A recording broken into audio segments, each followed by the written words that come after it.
My name is Wilbur, 32 years old, and I never imagined my architectural designs would be easier to construct than my own family relationships. The wedding invitations to Sophia and I were already sent when my parents delivered their devastating news. After years of favoritism toward my sister Adriana, they chose her housewarming party over my wedding day because I refused to invite her after she punched me in the face. The bruises healed, but the pain of betrayal lingered until my grandparents offered to walk me down the aisle instead. Before I share how family tensions destroyed what should have been my happiest day, let me know where you are watching from. Hit that like button and subscribe to hear stories of family drama that might make yours seem normal in comparison. Growing up in Portland with my younger sister Adriana was like living in a house with uneven floors. No matter how hard I tried to stand tall, everything always tilted in her direction. Adriana was born when I was 3 years old, and from that moment, it seemed like my parents, Thomas and Eleanor, saw her as the golden child they had been waiting for. I first noticed the favoritism around our birthdays. My celebrations were modest affairs with a simple cake and maybe one friend invited over. For Adriana, my parents transformed our home into wonderlands. Her 6th birthday featured a rented bouncy castle, a magician, and personalized gift bags for 20 classmates. When I asked why my birthdays were never that special, my mother simply said, "Adriana is more sensitive about these things, Wilbur." School events revealed the same pattern. I remember my 7th grade science fair, where I won first place for my sustainable city design. My parents said they would try to make it but had to take Adriana shopping for new dance shoes instead. Yet they never missed a single one of her dance recitals or school plays, even when she had minor roles. My father would take off work early to attend her events, something he never did for mine. Family vacations were another clear indicator. We always went to places Adriana wanted to see. Disney World 3 times, because it was her favorite, despite my requests to visit the Air and Space Museum in Washington, D.C. Even our weekend activities revolved around her preferences. If Adriana wanted ice cream, we got ice cream. If I suggested the Science Museum, I was told to be less selfish. I began to realize that the only way to get any parental attention was to excel. So I threw myself into academics and sports, bringing home perfect report cards and track medals. My efforts earned brief nods of approval, but never the enthusiastic celebration Adriana received just for participation. Still, academic success gave me a sense of identity beyond being the less favored child. Architecture became my sanctuary in high school. I could spend hours designing buildings and cities where everything was in perfect balance, unlike my home life. My drafting teacher, Mr. Wilson, recognized my talent and became the mentor my father never was. He encouraged me to apply to top architecture programs and helped me develop my portfolio. The only true allies I had in my family were my maternal grandparents, Richard and Marie. They lived about 30 minutes away, and I started spending weekends with them when I was around 12. In their home, I felt valued. My grandfather would examine my architectural drawings with genuine interest, asking questions and offering suggestions. My grandmother made my favorite meals and displayed my awards prominently. They noticed the favoritism that defined our family dynamics. I overheard a heated conversation when I was 15 between my grandmother and my mother. "Eleanor, do you realize Wilbur has stopped even telling you about his accomplishments?" my grandmother asked. "Mom, you are exaggerating." "We treat both kids exactly the same," my mother replied defensively. "No, you do not. Last week he won the regional math competition and you did not even acknowledge it because Adriana had a small part in the school play the same day." My mother dismissed these concerns, insisting that I was self-sufficient while Adriana needed more support. This became the standard justification for their behavior. Wilbur is strong. Wilbur is independent. Wilbur does not need us as much. Meanwhile, Adriana struggled academically, but was never held accountable. When she failed classes, my parents blamed the teachers. When she had emotional outbursts and broke things around the house, they called her passionate. When she was caught shoplifting at 16, my parents called it a cry for attention, and no consequences followed. The most telling incident happened during my senior year of high school. I won a prestigious national scholarship that would cover my entire undergraduate education. It was featured in the local newspaper. The same week, Adriana got a B- on a history test, her best grade that semester. At dinner that night, my parents spent 30 minutes praising Adriana for finally applying herself before my grandfather pointedly asked about my scholarship.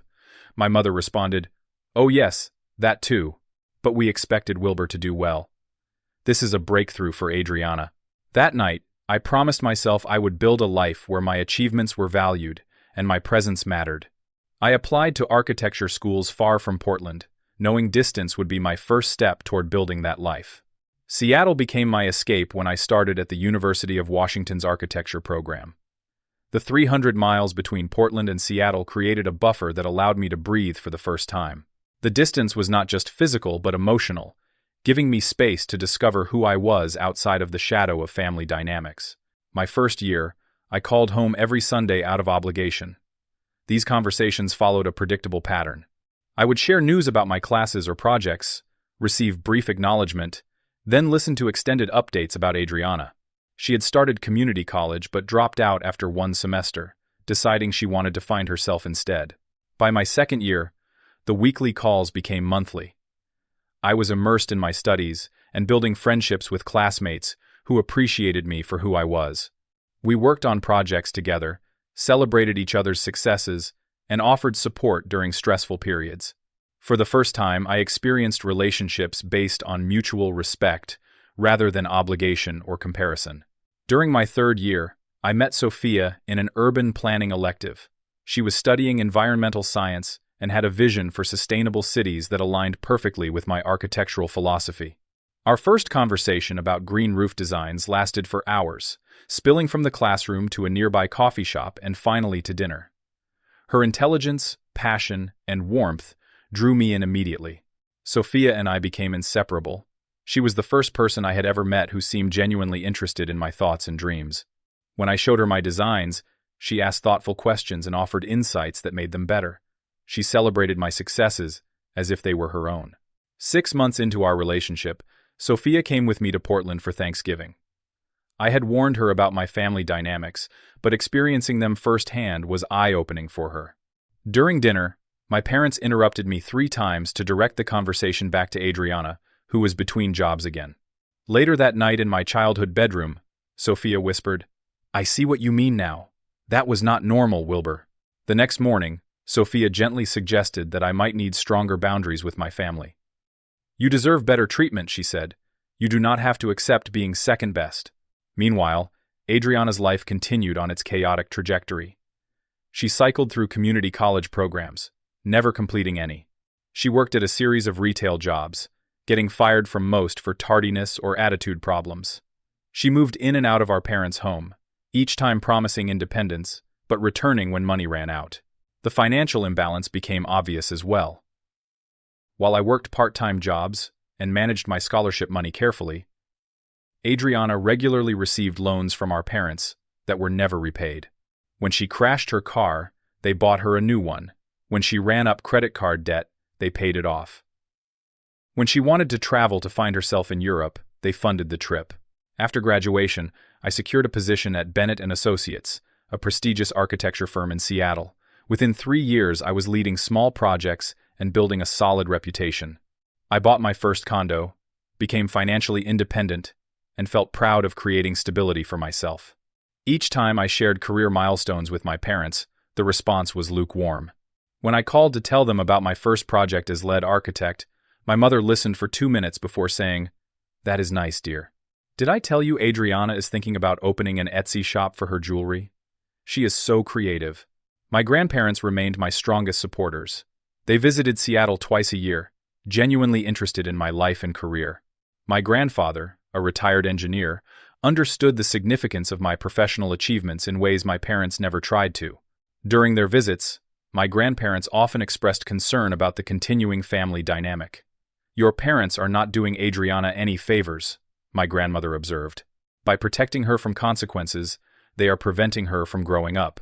The last family Christmas before my engagement was particularly revealing. We had all gathered at my parents' house, and I was sharing news about a major downtown revitalization project my firm had won. Midway through my explanation, Adriana dramatically announced she was pregnant. The room erupted in excitement, with my mother crying tears of joy and my father opening champagne. 2 days later, before I flew back to Seattle, Adriana admitted to me it was a false alarm but asked me not to tell our parents because she liked the attention. When I confronted her about the lie, she shrugged and said, "They were bored with your building stories anyway." I returned to Seattle more certain than ever that I needed to build my life and family separate from the dysfunction of my childhood. After 4 years together, I proposed to Sophia during a weekend trip to Olympic National Park. We had hiked to a stunning overlook, and as the sun set over the mountains, I asked her to build a life with me. Her tearful yes was the happiest moment of my life. When we called my parents with the news, they seemed genuinely happy. My mother asked to speak with Sophia, congratulating her and saying, "Welcome to the family." For a brief moment, I allowed myself to hope that this milestone might change the family dynamics. Sophia and I began planning our wedding, envisioning a ceremony that would reflect our values and personalities. We wanted something meaningful but not extravagant, with around 100 guests in a beautiful outdoor setting. We found a perfect venue, a garden overlooking Puget Sound that could accommodate our ceremony and reception. The problems began when my parents started inserting Adriana into the wedding plans. During our first planning call, my mother immediately suggested that Adriana should be Sophia's maid of honor. "Mom, Sophia has her own sister and best friend for that," I explained. "But it would mean so much to Adriana," my mother insisted. "She's been talking about being part of your special day." Sophia, who had met Adriana only 3 times and found her difficult each time, was uncomfortable with the suggestion but tried to be diplomatic. "I already asked my sister months ago," she said. "But we can certainly include Adriana in other ways." Next came the date negotiations. We had selected June 15th based on the venue's availability and the typically good Seattle weather that time of year. My mother immediately objected. "That won't work for Adriana," she said. "She might have a jewelry exhibition that weekend." "Might have?" I questioned. "Does she actually have something scheduled?" "Well, no. But she's applying to several summer art fairs, and we need to keep her options open." The final straw was when my father suggested that Adriana's newest boyfriend, a guy she had been dating for all of 3 weeks, should be included in the wedding party, so Adriana feels comfortable. By this point, Sophia was becoming increasingly concerned about how much influence my family was trying to exert over our wedding. For the first time in my life, I stood firmly against my parents' demands. "This is our wedding," I told them during a tense phone call. "We will make the decisions about who is in the wedding party and when it happens." My parents reacted as if I had said something scandalous.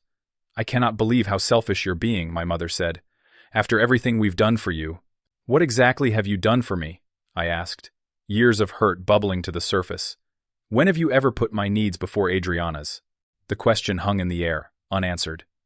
My father finally broke the silence with, "You're being dramatic, Wilbur. We've always treated you both equally." Despite their objections, Sophia and I proceeded with our plans. We booked the venue for June 15th, sent deposits to vendors, and began designing invitations. My parents reluctantly seemed to accept our decisions, though they continued to make small comments about how we weren't considering the whole family. Then came the bombshell. About 4 months before our wedding, during a routine family call, my mother casually mentioned that Adriana and her boyfriend Derek had put an offer on a house. "Their first home together. Isn't that exciting?" My mother gushed. "They're closing next month." I congratulated Adriana, genuinely happy that she might be finding some stability. What came next, however, left me speechless. "We're planning a big housewarming party to help them settle in," my mother continued. "June 15th. We're inviting the whole family and all their friends. It's going to be wonderful." "Mom," I said slowly, "that's my wedding day. You know that." "Oh!" she exclaimed with unconvincing surprise. "Is that the date? Adriana must have forgotten." I could hear Adriana in the background saying, "Oops, my bad," followed by a giggle that made it clear this was no accident. "You need to change the date," I said firmly. "Our wedding has been set for months." What followed was a conversation so surreal, I still have trouble believing it happened. My parents suggested that we should be the ones to change our wedding date because Adriana already sent some invitations and deposits aren't usually refundable for venue rentals. When I pointed out that we had already sent save the dates and paid several $1,000s in non-refundable deposits, my father said, "You're more established than Adriana. You can afford to lose some money. This house is a big step for her." The conversation ended with my mother saying they would see what could be done but making no promises. The next day, Adriana texted me a house listing with the caption, "My new place. Housewarming still on for June 15th. Hope you can make it before your thing." I knew then I needed to address this directly with my sister. The next Saturday, I drove to Portland to speak with Adriana in person. Her new house was in a developing neighborhood, A small 3-bedroom that needed work but had potential. I found her in the backyard with paint samples, her boyfriend nowhere to be seen. "Wilbur, surprise visit?" she asked with exaggerated cheerfulness. "We need to talk about your housewarming party," I said, getting straight to the point. Adriana sighed dramatically and put down her paint samples. "I knew you would make a big deal about this. It is just a coincidence with the dates." "Is it? Mom said you've already sent invitations, which means you scheduled this after knowing my wedding date." "Why would you do that?" She shrugged, avoiding eye contact. "It worked best with the closing date and Derek's work schedule. There are 51 other weekends in the year, Adriana. Why my wedding day?" Her facade finally cracked. "Fine! You want the truth? I wanted to see who would choose which event. It's a test." I was stunned by her casual cruelty. "A test? This is my wedding day, not some social experiment." "Everything has always been about you, Wilbur," she snapped, her voice rising. "Wilbur the perfect student. Wilbur the successful architect. Wilbur and his perfect girlfriend. Maybe I wanted one day to be about me." "Everything has always been about me?" I couldn't believe what I was hearing. "Are you serious? Mom and Dad have centered their entire lives around you.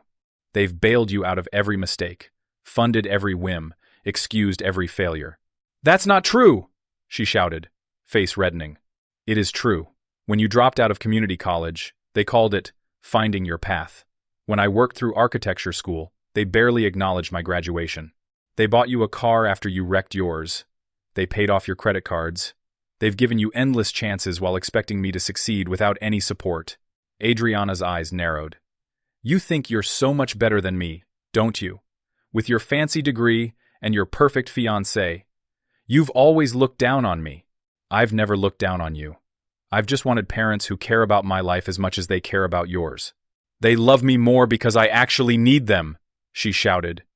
"You've never needed anyone." "That's not how parental love is supposed to work. It's not supposed to be conditional on neediness." Adriana was pacing now, getting more agitated. "You're just jealous because they prefer spending time with me. They're coming to my housewarming, not your stupid wedding. That tells you everything. Change the date, Adriana. This isn't a competition." "No, I won't change it. You can uninvite me from your wedding for all I care. I don't want to go anyway." "Fine," I said, turning to leave. "If that's how you want it, congratulations on your house." What happened next occurred so quickly, I barely had time to react. As I turned, Adriana lunged forward and punched me directly in the face. Pain exploded across my cheek and nose as I staggered backward. "Get out!" she screamed as blood started streaming from my nose. "Get out of my house!" I stumbled to my car, grabbing napkins from the glove compartment to stem the bleeding. My right eye was already swelling, and I could feel the warmth of what would become an impressive bruise spreading across my cheek. In shock, I drove to my grandparents' house. My grandmother gasped when she opened the door. "Wilbur! What on earth happened?" Through a rapidly swelling lip, I told them about the confrontation. My grandfather took photos of my injuries while my grandmother applied ice packs and cleaned the blood from my face. "You need to tell your parents," my grandfather said firmly. "This is assault. It's completely unacceptable." I called my parents from my grandparents' living room, putting them on speakerphone. I explained what had happened as calmly as I could, describing the confrontation and Adriana's violent response. Their reaction left me cold. "You must have done something to provoke her," my mother said immediately. "Adriana wouldn't just hit someone for no reason." "I told you what happened," I insisted. "She admitted scheduling her party on our wedding day as a test, and when I called her on it, she attacked me." "I'm sure you're exaggerating," my father chimed in. "Maybe it was just a push that you misinterpreted." My grandfather, who rarely lost his temper, took the phone. "Thomas, your son has a black eye and a bloody nose. I've taken photos. This is not an exaggeration." "Send us the photos," my mother said, doubt evident in her voice. My grandfather did so immediately, texting them the images of my swollen face. There was a long pause before my mother spoke again. "Well, I'm sure there are two sides to this story. Adriana says you threatened her." "I did not threaten her. I asked her to change her party date and she punched me in the face." Another pause. "These things happen between siblings," my father said dismissively. "You'll both cool down and work it out." After ending the call, I sat in my grandparents' living room feeling utterly betrayed. Even with photographic evidence of assault, my parents were defending Adriana. That evening, After returning to the hotel where Sophia and I were staying in Portland, I made one of the hardest decisions of my life. I called my parents again. "I've thought about this carefully," I told them. "Given what happened today, Adriana is no longer welcome at our wedding. I don't feel safe having her there, and I won't subject Sophia to this kind of drama on our wedding day." The response was immediate and harsh. "If Adriana isn't invited, we won't be attending either," my mother declared. "You're choosing to skip your son's wedding?" I asked, still hoping they might reconsider. "You're the one making choices here, Wilbur," my father said coldly. "We'll be at Adriana's housewarming as planned." After ending the call, I broke down in Sophia's arms. Through tears, I told her my parents had chosen my sister's housewarming party over our wedding because I wouldn't invite someone who had physically assaulted me. Sophia held me tightly. "Their choice reflects on them, not on you," she whispered. "We're going to have a beautiful wedding surrounded by people who truly love and support us." That night, I called my grandparents to tell them what had happened. Without hesitation, my grandfather said, "We would be honored to walk you down the aisle, Wilbur. If your parents can't recognize the wonderful man you've become, that's their tremendous loss." Their unwavering support was the lifeline I needed in that moment of profound family fracture. The week before our wedding arrived with a flurry of final preparations. Despite my parents' absence, we had a wonderful group of friends and family ready to celebrate with us. Sophia's family had been incredibly supportive, her father even offering to step in for the father-son moments traditionally expected at weddings. Still, I felt I needed to make one final attempt at reconciliation. The Tuesday before our Saturday wedding, I drove to Portland alone. I had not told Sophia about this visit, not wanting to raise her hopes or add to her stress. My childhood home looked exactly the same as it always had. The familiarity, a stark contrast to how different everything now felt. My mother answered the door with surprise. "Wilbur, we weren't expecting you." "I wanted to talk in person," I said. "Can I come in?" The living room was filled with gift bags and party supplies, obviously for Adriana's housewarming. Seeing the tangible evidence of their choice was like a physical blow. My father joined us, his face unreadable. "What is this about, Wilbur? I wanted to give you one last chance to reconsider coming to the wedding. It's this Saturday. You're still welcome, even after everything." My mother sighed heavily. "We've made our position clear. Unless Adriana is invited, we won't be attending." "She physically assaulted me," I reminded them, gesturing to my face where faint bruising was still visible. "Why would I invite someone who did this to me?" "You've always been too sensitive," my father said dismissively. "Siblings fight. It's normal. This wasn't a fight. It was an assault. And I'm 32 years old, not 12. There's nothing normal about it." My mother's next words revealed more than perhaps she intended. "You've never needed us the way Adriana does. You've always been independent, successful without our help. Adriana struggles. She needs our support. So I'm being punished for being stable? For not causing problems? That's the most backward thing I've ever heard." "No one is punishing you," my father interjected, though his tone lacked conviction. "We just feel our presence is more needed at Adriana's event." "More needed?" I repeated incredulously.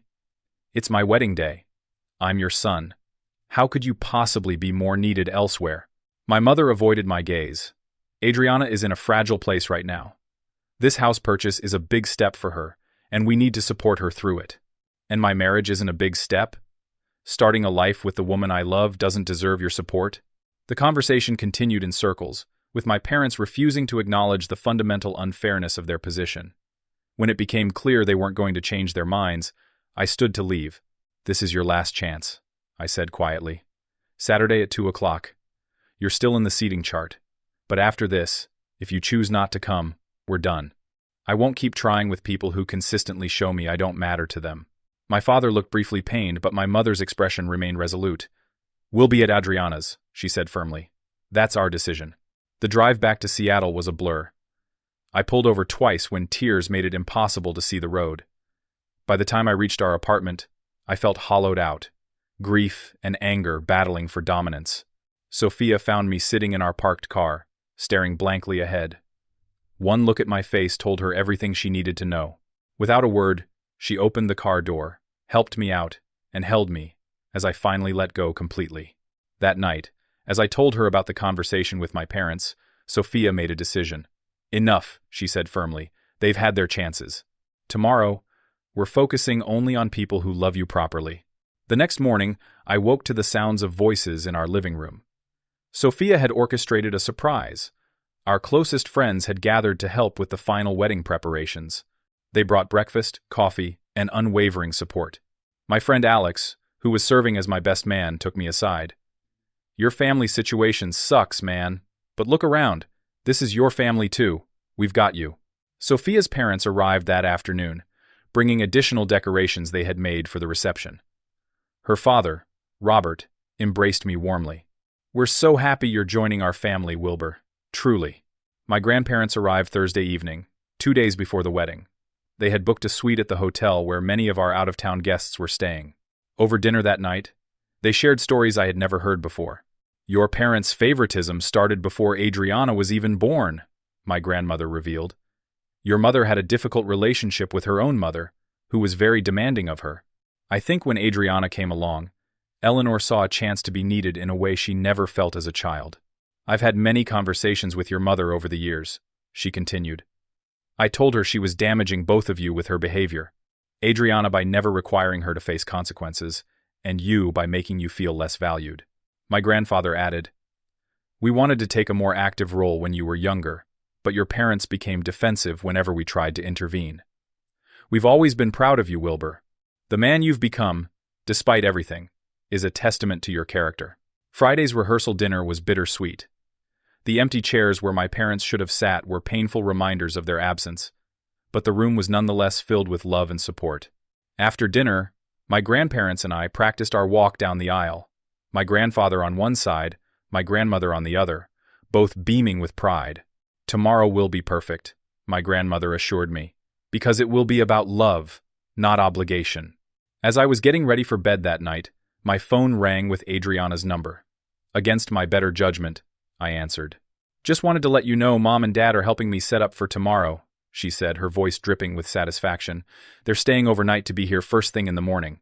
"Isn't that sweet of them?" I ended the call without responding and blocked her number. Some relationships were too toxic to maintain, even with family. I was choosing peace over continued pain, and for the first time, that choice felt absolutely right. I woke on my wedding day to sunlight streaming through the hotel room curtains. For a moment, before full consciousness took hold, everything felt normal. Then the reality of the day ahead came rushing back. The joy of marrying Sophia mixed with the pain of my parents' absence. Alex and my other groomsmen arrived at 9, bringing breakfast and good cheer to the hotel suite.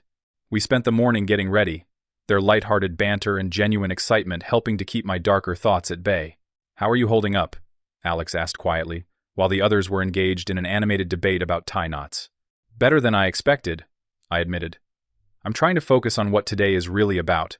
Sophia and me starting our life together. That's the spirit," he clapped me on the shoulder. "And hey, look at it this way. With your parents not here, there's no one to object when the officiant gets to that part." The joke, dark as it was, made me laugh, releasing some of the tension I'd been carrying. As I was adjusting my cufflinks, there was a knock at the door. Alex opened it to reveal my Uncle James, my father's younger brother. I hadn't seen him in years, and was genuinely shocked by his presence. "Uncle James? I didn't know you were coming." He stepped into the room, looking slightly uncomfortable in his suit. "I got the invitation, but wasn't sure if I should come, given everything. Then I heard about Thomas and Eleanor's decision." He shook his head. "That's not right, Wilbur. I couldn't stand with them on this one." His unexpected support nearly brought me to tears. "Thank you for coming. It means a lot." Uncle James nodded, then shared some insights I hadn't considered. "You know, this dynamic with Adriana goes back further than you might realize. Your mom had a younger sister who died when they were children. I sometimes wonder if that loss created this need to overprotect Adriana, to never let her fail or face consequences. That doesn't excuse how they've treated you," he added quickly, "but it might help explain it. People can get trapped in patterns they don't even understand." His perspective added a layer of complexity to my understanding of the family dynamics. It didn't erase the hurt, but it offered a context I hadn't considered. At noon, my grandparents came to the suite for a private moment before the ceremony. My grandfather was dashing in his suit, my grandmother elegant in a blue dress that matched her eyes. "We have something for you," my grandfather said, removing a vintage watch from his pocket. The gold timepiece gleamed in the light, its face simple but elegant. "This was my father's watch," he explained, placing it in my palm. "He gave it to me on my wedding day. I want you to have it as your something old." I carefully fastened it around my wrist, touched beyond words by the gesture. My grandmother took my hands in hers. "Family isn't just about blood, Wilbur. It's about who shows up, who stands by you, who celebrates your joys, and helps carry your sorrows. Remember that today, and always." "I will," I promised, embracing them both. By 1:30, we were at the venue. The garden overlooking Puget Sound was transformed with simple, elegant decorations. White chairs faced an arch, entwined with greenery and Sophia's favorite blue flowers. The weather was perfect, sunny with a gentle breeze carrying the scent of roses and salt water. Standing with my grandparents just out of sight of the gathering guests, I felt a surprising sense of peace. Yes, there was still pain at my parents' absence, but it was overshadowed by gratitude for those who had chosen to be present. At precisely 2 o'clock, the music began. Alex and the groomsmen took their places at the front. Sophia's bridesmaids processed down the aisle in flowing blue dresses. Then came the moment I had been both dreading and anticipating. My grandparents each took one of my arms, and we began our walk. The guests rose, smiling warmly. I scanned their faces, seeing friends from college and work, Sophia's extended family, neighbors who had become close friends, not one empty chair in sight. And then I saw her. Sophia, standing at the entrance to the aisle with her father. Her dress was simple and elegant, much like her. Our eyes met, and everything else faded away. In that moment, I knew with absolute certainty that this was right, that we were right. My grandparents delivered me to the altar with kisses and whispered blessings, then took their seats in the front row.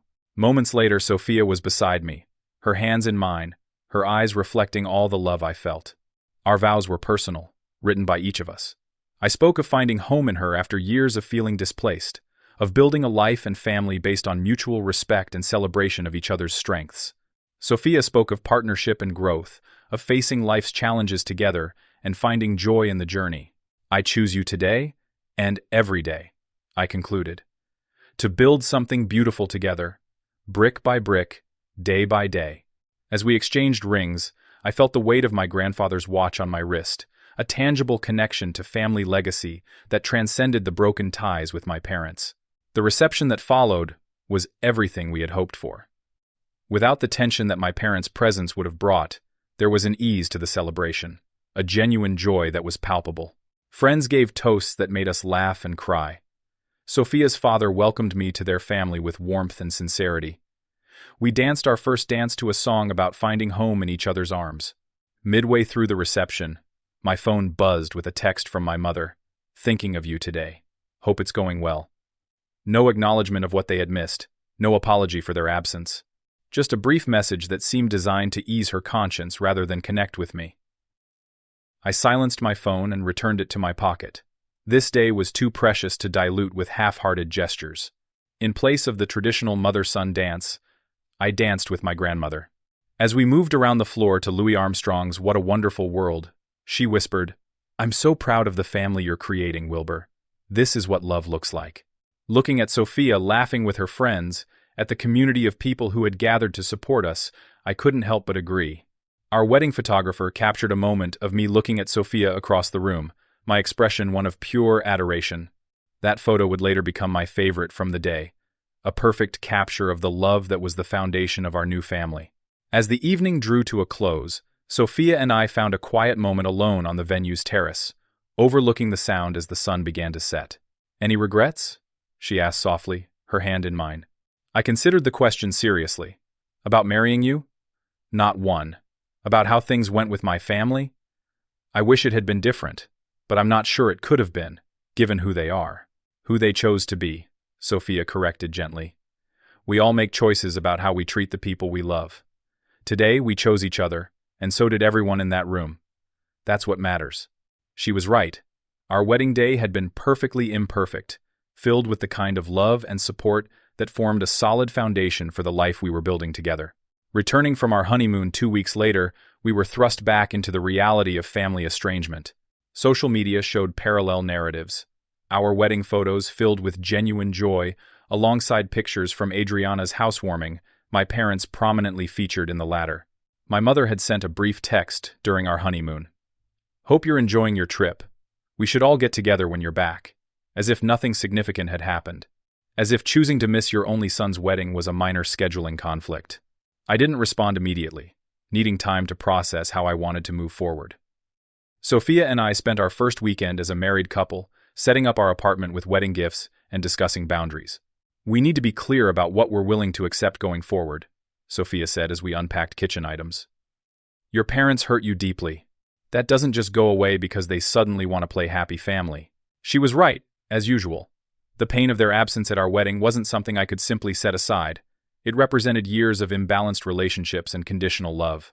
After careful consideration, I sent my parents a message. "Sophia and I are back from our honeymoon. We need some time and space before considering any family gatherings. Your choice to miss our wedding has consequences, and we're still processing those." My mother's response was predictably defensive. "We hope you'll get past this soon. Family should stick together." Meanwhile, Adriana continued her antagonism through mutual relatives, telling our aunt that I had abandoned the family and chosen Sophia over blood relations. The irony of her accusation wasn't lost on me. 3 weeks after our return, Sophia suggested we consider therapy. "Not because there's anything wrong with us," she clarified, "but because navigating family trauma is complicated, and having a professional perspective might help." We found a therapist specializing in family systems and began weekly sessions. Dr. Margaret Lindstrom helped me understand the generational patterns at play in my family. She explained concepts like emotional triangulation and designated patient that illuminated the dynamics with clinical clarity. "Your sister appears to be what we call the identified patient in family systems theory," she explained. "The family has unconsciously designated her as the problem member, which allows everyone else to focus on her needs rather than addressing deeper systemic issues." This framework helped me see that my parents' behavior wasn't solely about loving Adriana more. It was about maintaining a family system that worked for them, however dysfunctional it might be for their children. With Dr. Lindstrom's guidance, I established firm boundaries with my birth family. I decided I would respond to direct communication but wouldn't initiate contact. I would not discuss Adriana or her accusations. I would prioritize my marriage and mental health above family obligations. As months passed, our life together flourished. We grew closer to Sophia's supportive family, spending holidays and weekends with them. My relationship with my grandparents deepened further, with regular visits and phone calls.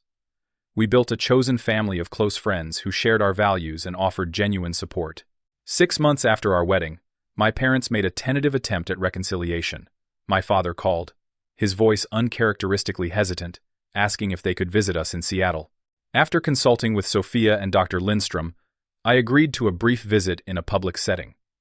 We met at a restaurant near our apartment, the neutral territory providing some emotional buffer. The conversation was stilted at first, focused on safe topics like weather and work. Eventually, I steered us toward the elephant in the room. "I need to know if you understand why your decision not to attend our wedding was so hurtful," I said directly. My mother looked uncomfortable. "We were in an impossible position, Wilbur.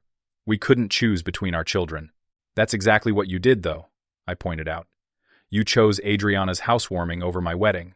You prioritized her wants over my once-in-a-lifetime event." My father sighed heavily. "Looking back, we could have handled it differently. But you have to understand, Adriana has always needed more support." "That's been the justification my entire life," I replied. "But need and want are different things. She wanted attention. I needed parents at my wedding." The conversation continued with limited progress. My parents struggled to fully acknowledge the pattern of favoritism or their role in enabling Adriana's behavior. Still, it was the most honest conversation we'd ever had. Before parting, I established clear terms for moving forward. If we're going to rebuild any kind of relationship, I need acknowledgement of the past patterns, a genuine apology, and commitment to more balanced relationships in the future. I also need you to respect my boundaries with Adriana, which currently mean no contact. They agreed to think about what I had said, neither promising nor refusing my terms. As our first anniversary approached, we planned a celebration with the people who had truly supported us: my grandparents, Sophia's family, and our closest friends. During the planning, we received news that Adriana and Derek had broken up, and she was selling the house. According to my Uncle James, My parents were helping her financially through the process, once again bailing her out of a difficult situation. A week before our anniversary, my parents called again. This time, their tone was different. "We've been doing a lot of thinking," my father began, "and some reading about family dynamics." He paused. "We may have enabled patterns that weren't healthy for anyone, including Adriana." My mother added, "We're trying to be more aware of how our actions affect both of you. It's not easy changing habits of a lifetime, but we're trying." It wasn't a full acknowledgement or apology, but it was a start.